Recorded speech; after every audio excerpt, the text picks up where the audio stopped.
How's it going, guys? Ricky Hofmann here. I'm over here at the UEM booth, and we got to talk about something really cool going on. For the past year and a half, I've actually been running this exact piston right here in my car, giving it some tests with the Sport Compact Series, and it's been absolutely phenomenal. So I'm over here to just tell you about it, and we're going to get into some technical aspects of it as well, stuff that I probably didn't even know about through this guy right here.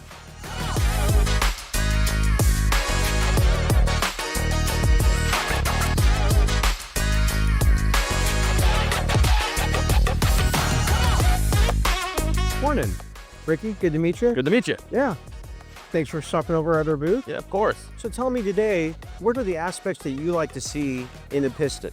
So it's very simple for me in drifting. This thing needs to be able to take all the abuse that it possibly can. It needs to sit on the rev limiter and sing all day long.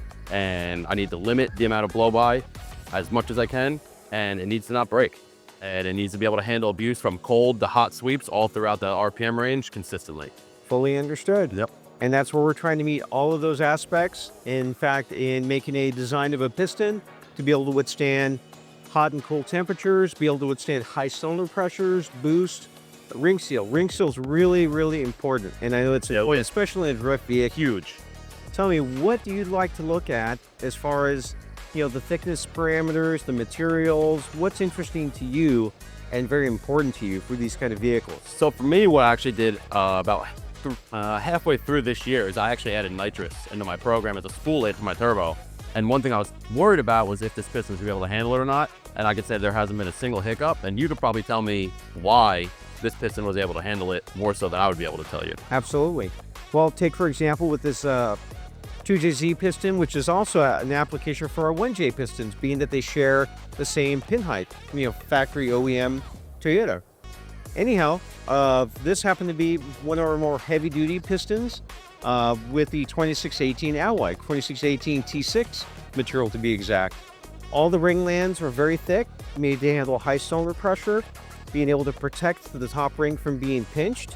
Along with that, we have the hard anodides on the crown, as well as in the top ring groove, which protect the life of the top ring, to be able to not just be from being pinched, right, but also micro welding. Just like in the NASCAR Cup engines, SCCA Trans Am, many drifting applications, all that sort of stuff. It helps protect the life of the piston, the life of the ring, the skirt coating as well.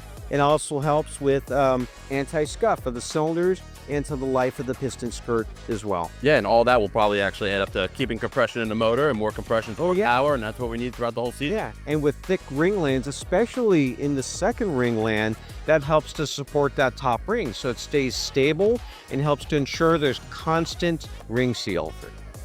That's why I run these pistons, guys. I'll never run anything else.